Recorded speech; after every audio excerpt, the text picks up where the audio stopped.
খালিফ হযরত ওমর রাদিয়াল্লাহু তাআলা আনহু হযরত মুহাম্মদ সাল্লাল্লাহু আলাইহি সাল্লামকে নিয়ে আড্ডা দিতেছেন, মানে একটা জায়গায় বসে খোশ গল্প করতেছেন। এমন সময় হযরত মুহাম্মদ সাল্লাল্লাহু আলাইহি সাল্লাম মুস্কি হাসি দিয়ে ওমর রাদিয়াল্লাহু তাআলাকে বললেন যে মা সালাকাকা শয়তানু সালেকান ফাজ্জান ইল্লা সালাকাকিল ফাজ্জিক গায়রে ফাজ্জিক। ওমর, তুমি যে রাস্তা থেকে আড়ো, মানে চলাচল করো, হাঁটো, চলাচল করো, শয়তানের বাপের কিরা ওই রাস্তা থেকে যদি তোমাকে দেখে, শয়তান ওই রাস্তা থেকে এক মাস হাঁটবে না।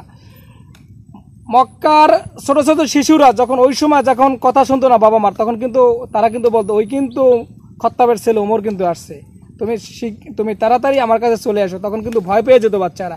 আর এখন কি করি, এখনকার যুগে দেখেন বাচ্চারা কথা না শুনলে কিন্তু মোবাইল দিয়ে দিই, নেও বাবা ভাত খাও, হ্যাঁ মোবাইল দিয়েছে, দিয়ে টেপো মা মোবাইল দিয়ে ছাড়ি দেয়। ছেলে ছোট ছেলে, একটা বাচ্চা ছোট বাচ্চারা করে, ওর নাম জানি কি, মানে অশ্লীল যত ওয়েবসাইট আছে এর ভিতরে ঢুকে যত সমসাময়িক যত খারাপ জিনিস আছে এইগুলো তারা দেখে।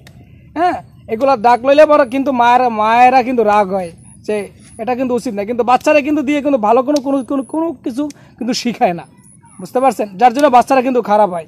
ওই সময়ের যুগটা যদি এখন থাকতো যে ওমর আসতো, তাহলে বাচ্চারাও কিন্তু ঠিক হয়ে যেত।